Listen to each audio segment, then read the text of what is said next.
Sarah Thompson woke from a recurring dream, the same one she'd been having for years. In it, a woman on a distant boat waved frantically, trying to warn her of something. Glancing at her alarm clock, she saw it was 6:30 a.m. In 2 hours, her boyfriend Jake would pick her up for a weekend trip to her family's lake house. The lakeside cottage had been in Sarah's family for generations, passed down to her after her parents' divorce 2 years ago. She hadn't visited since inheriting it, haunted by memories of her brother Michael's drowning there when she was just 8 years old. As Jake's car pulled up, Sarah pushed away the lingering unease from her dream. She joined Jake and their friends, Lily and Mark, for the 4-hour drive to Shadow Lake. The group was in high spirits, looking forward to a weekend of relaxation and fun. Upon arriving, they stocked up on supplies at the local market before heading to the cottage.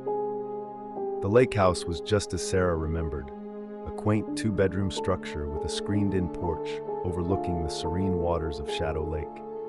A set of wooden stairs led down to a small beach, where a dock stretched out into the water. 50 yards offshore sat a large floating raft, a relic from Sarah's childhood. That evening, as they sat on the porch watching the sunset, Sarah found herself recounting the tragic events of 15 years ago. She told them about Michael's insistence on swimming to the raft without a life jacket despite their father's objections. How a sudden fog had rolled in, obscuring their view. The splash they heard, followed by silence. Michael's body was never found. "There's something else," Sarah added, her voice barely above a whisper. "2 days before it happened, I saw something strange out on the lake. A woman on a boat, waving and gesturing like she was trying to warn me.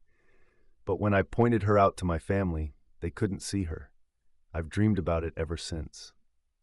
The next morning, buoyed by sunshine and the desire to overcome her fears, Sarah agreed to join her friends for a raft party. They loaded a cooler, radio, and other supplies into the rowboat. Sarah volunteered to row out while the others swam alongside.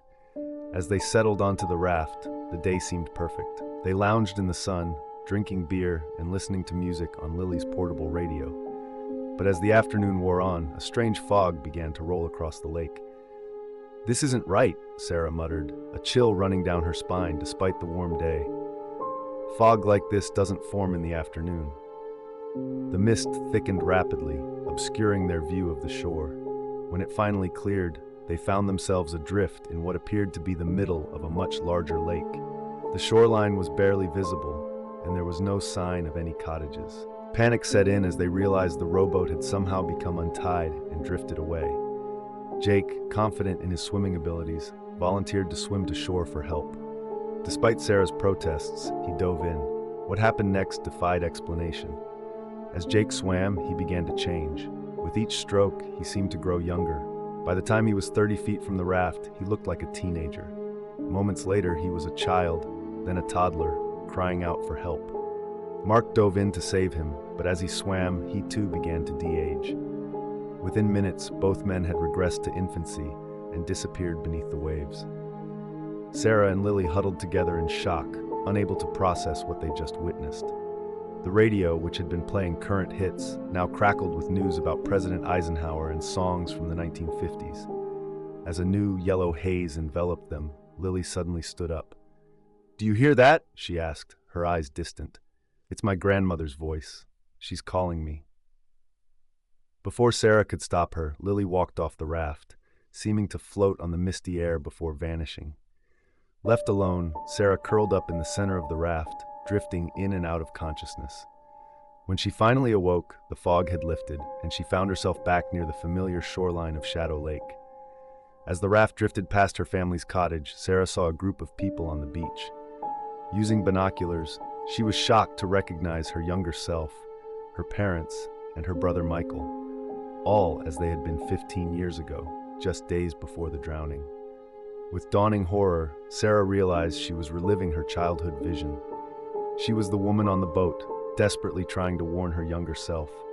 She waved her arms frantically, mimicking the motions she remembered from her dreams, hoping to convey the danger of the raft. As a new bank of fog rolled in, Sarah saw her younger self turn away, burying her face in her father's side. The scene faded, and Sarah was once again alone on the drifting raft, lost in the currents of time. Sarah huddled in the center of the raft, tears streaming down her face.